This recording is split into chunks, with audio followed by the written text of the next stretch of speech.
Welcome to the Burnout, where we help teachers and education professionals recharge their purpose, revise their passion, and regain their power. The show where we tackle the problems in education, one solution at a time. I'm your host, Kendria Johnson, and we look forward to helping you beat the burnout.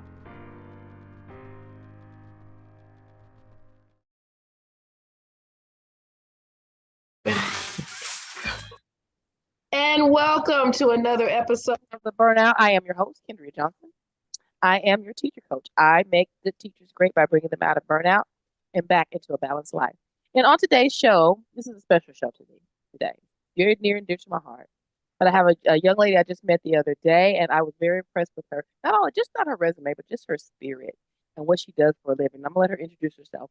But today's topic is going to be on the burnout, we actually help teachers, get in contact with, the stress levels and how we can cope with those stress levels. And today I want to talk about the financial part of our stresses as teachers, because as much as I would love to just ignore it, a lot of the problems that I was having when I was going through burnout was financial. Okay, student loans, having too much month left at the end of my money, all of that. So she's going to talk about, how that relates to what she does. She is a pharmacist. So technically she's my doctor friend. I have a doctor as a friend now. And her name is Dr. Lillian Pedraza. Tell us about yourself, Ms. Pedraza. Welcome, welcome, welcome. Tell us about who you are and what you do and how you show up in the world. Thank you so much. I am so happy and excited to be here. As she said, I am Dr. Lillian Pedraza. I like to call myself a financial health pharmacist. Oh. So I do typical pharmacist things during the week, but I also on the side do what I call financial health pharmacy. So basically that is inspired by the experience I had going through pharmacy school and then subsequently paying off around $102,000 worth of debt in, it's hard to say depending on when you count my official start date, but it was anywhere from 18 months to 2.5 years, depending on exactly when I started kind of paying everything off. I want you to say that again for the audience. I heard it the other night and I was very impressed. I don't think we understand how important what she just said is, because if she can do it, okay. So go ahead and tell them again what you just said. You paid off how much and how long? $102,000 of debt, which is mostly student loans. Yeah. And I would say about 2 years to give it a round number. I was kind of saving money and with the idea of paying off debt. So I did that for, maybe 6 or 9 months. But once I actually started physically making extra payments with the purpose of paying it off, it was about 18 months until it was gone. That is wonderful. Now, tell us about the world of pharmacy. Now, we talked about this and I want you to share with our audience. Tell us about, how do pharmacists experience burnout as a teacher? Okay, and this podcast is not just about teaching and teachers; it's about burnout. As a pharmacist, tell us how that manifests itself in your career and in your field. So most pharmacists obviously are kind of do what you think of when you think of someone who may work in a CVS or a Walgreens or Walmart, that kind of thing. We in pharmacy call that either retail pharmacy because you're at retail stores, or community pharmacy is kind of the more politically correct name for that. But the vast majority of pharmacists at this point in time are in community or retail pharmacy. And as you probably may have heard, it's gotten a lot more awareness since COVID and things like that. You may have heard of like a pharmacist shortage, that kind of thing. You may have had, I know, especially in if you're in the States, like a lot of the Walgreens and certain stores have closed, or maybe they're on reduced hours because they don't have a pharmacist. And so on the news, they say that's because there's a pharmacist shortage, but really there's not a pharmacist shortage. What there is a lot of pharmacists who have gotten burnt out and refuse to work like slaves the way Walgreens and CVS and these corporations want them to work. So there's not really a shortage of pharmacists. There are a bunch of burnt out pharmacists who said they can't do it anymore. I used to work for one of those companies, and I can tell you, and this was before COVID even, and it's only gotten worse with each passing year. It was like getting up and going to war every day just to be able to Mm. leave on time. I got to work every day an hour early. I was easily putting in easily 5 to 10 hours a week that I wasn't scheduled or paid to work. Um, and so as even as you may think, pharmacists get paid all this money, blah, blah, Mm-hmm. blah, Mm-hmm. you're earning every cent of that and then some. And you're really not earning as much as you may think you are when you're working, 15 extra hours a week just to comply with all of the demands that are placed on you. So pharmacists are definitely getting burnt out just as much as teachers in a different way, to be sure, but it It definitely, doesn't sound definitely like it. real. It doesn't. It sounds like the exact same.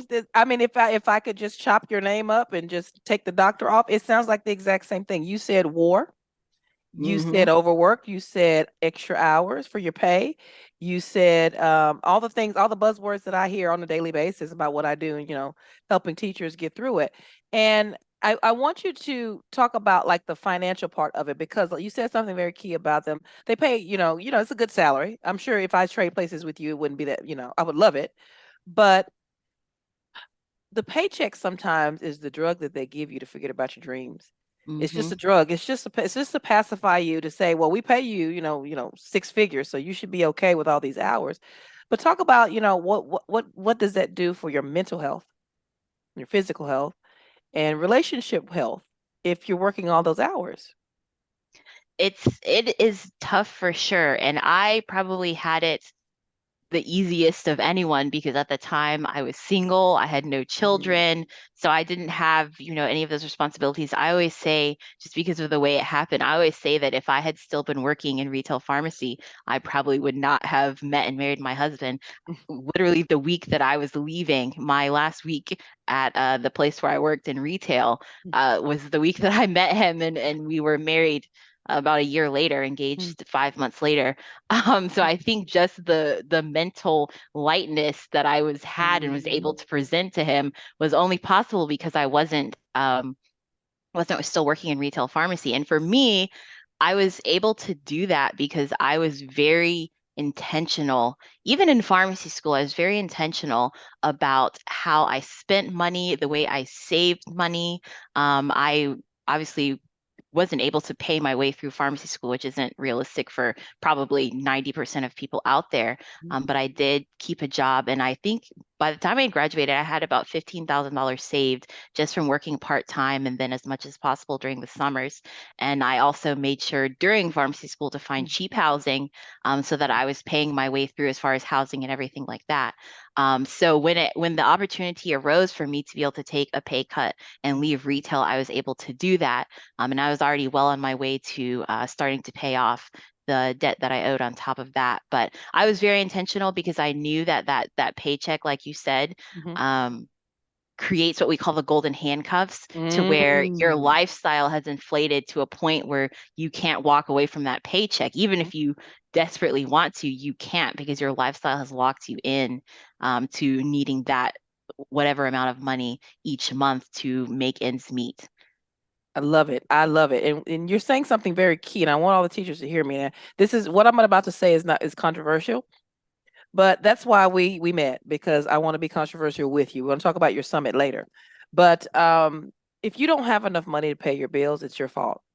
Because if you have a full-time job and you have a steady income and you don't have enough money to take you to do what you need to do with you to live the life you want to live, it's because you're overspending something, you're overdoing something, you're overextending something. And the quickest way for me to figure that out was to not have a job. Because when you don't have money, you figure out real quickly things you don't need. And you kept saying, you said it 3 times because I write it down. I'm a teacher, I make notes. You said, I think it was actually 6 times you said intentional. So she said she was intentional about the way she lived her life, even in school while she was accruing the debt.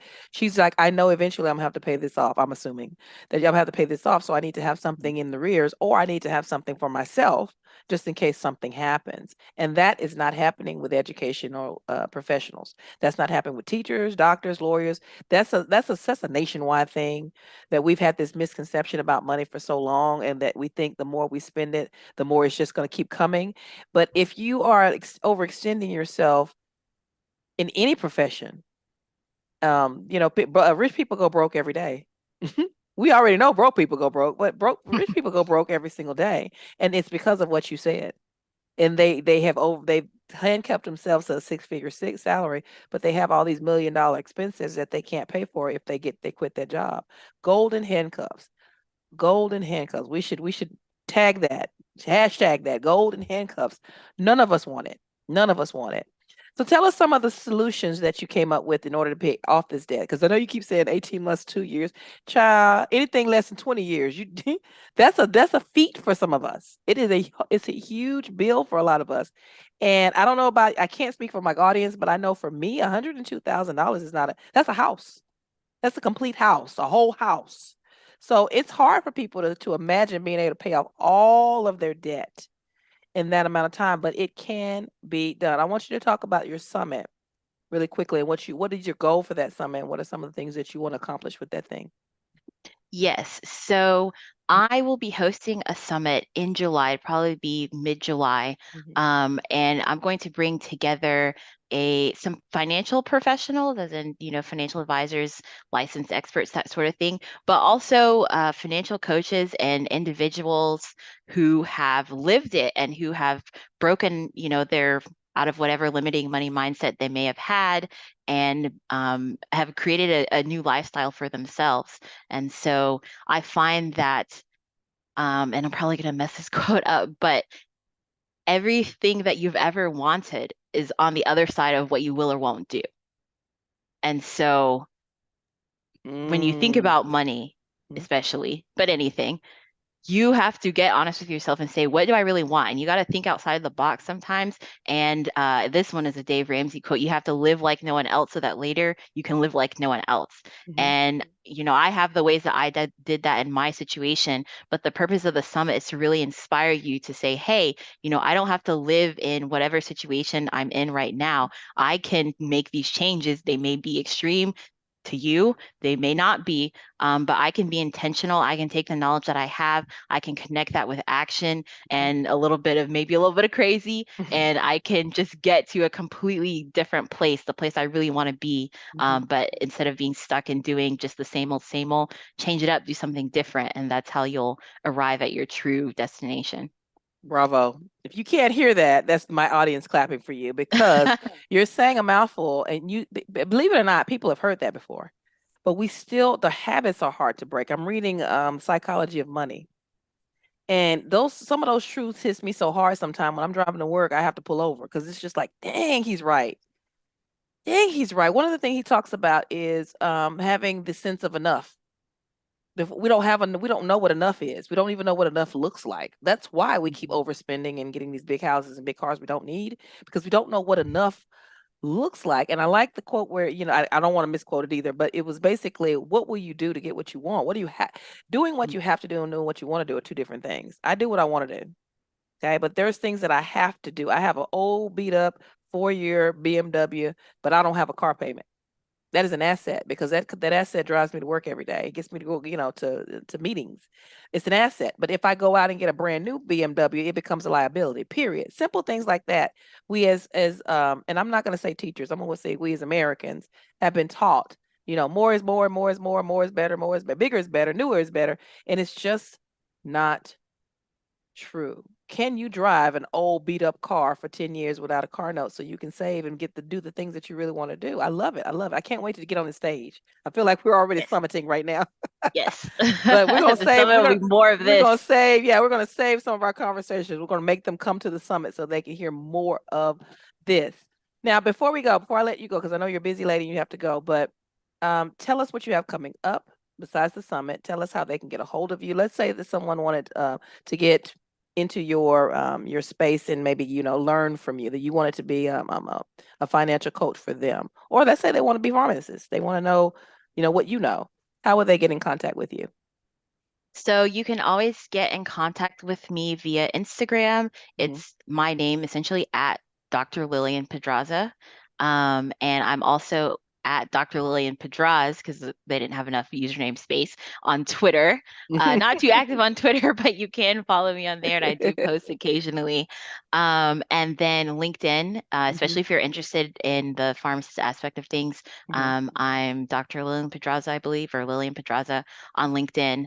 And as far as what I have coming up, of course, we have the summit. But this summer as well, I am kind of having a big focus on, financial things of a financial nature. We're calling it Secure the Bag, inspired. I'm competing in the Miss Black International Ambassador pageant, and I am Mrs. Black Peach State. So this is my platform, Secure the Bag. And so each month during the summer, we're going to have speakers of financial nature. I'll be interviewing them, kind of similar to what we have here, but in reverse, about their stories and their tips, things like that. And then we are also going to be starting, inspired by our dear podcast host here. We're also going to be starting an accountability group. Oh. Um, After each of those sessions. And so that's definitely a way that you can kind of get more access to me and some of my ideas. Trust me when I tell you, if I Mm-hmm. told you some of the things, and maybe we'll get into this at the summit or in an Yeah. interview. Um, some of the things that my husband and I did to make sure that we could pay off our debt as quickly as possible, you would probably think we were crazy, but we are debt free, so maybe we're not that crazy. But yes, there's definitely way more to the story, and you probably find it very fascinating. So definitely check me out, especially on Instagram. All right. I love it. I love it. Did you hear all that? Did you get all that, audience? I want you to get all of this. And I'm going to try to make sure that we get this episode published. So right in time for the summit. So people will be like right there on the cuff of when the summit is supposed to make it. And then I'm going to release this episode so we can get more viewerships. But I love it. I love it. I've learned a lot, but I also have, I understand why some of the things I made, some of the choices that I made. I learned late. I'm a late bloomer. I'm not gonna lie. But if you don't work on your mindset, and I'm gonna say this to everyone, if you don't work on your mindset, then whatever she's teaching at the summit will not sink in. It'll go in one ear and out the other, or you'll try it and you won't have anybody to help you be accountable to what you said you would do. Because with the way you do, now I did learn this from a mentor. The way you do one thing is the way you do everything. So what you would do with $100, you will do that same thing with $10,000, $100,000, and $1,000,000. It will not change. Your behaviors won't change. Your mindset must change. All of those things must change. Your behaviors won't change until your mindset changes. So that's all I really wanted to bring you on the show to say is that financial things affect our mental health. Financial discrepancies that the stories we tell ourselves in our head affect everything that we do. Because if you ain't got no money, you don't want to be no teacher. You don't want to be a pharmacist. You ain't want to be nothing. You don't want to do nothing if you ain't got no money. So I appreciate you coming on. Any closing thoughts before we close? No, I would just encourage everyone to really write down your dreams and your goals. Sometimes I Mhm. think we don't want to sacrifice because we're not even clear what we're working or sacrificing for. So I would say one of the biggest things is to really get clear on what you want and Yes. then start thinking about how you can get there. And no idea is too crazy. No idea is too crazy. I have to slip this in because it's too good.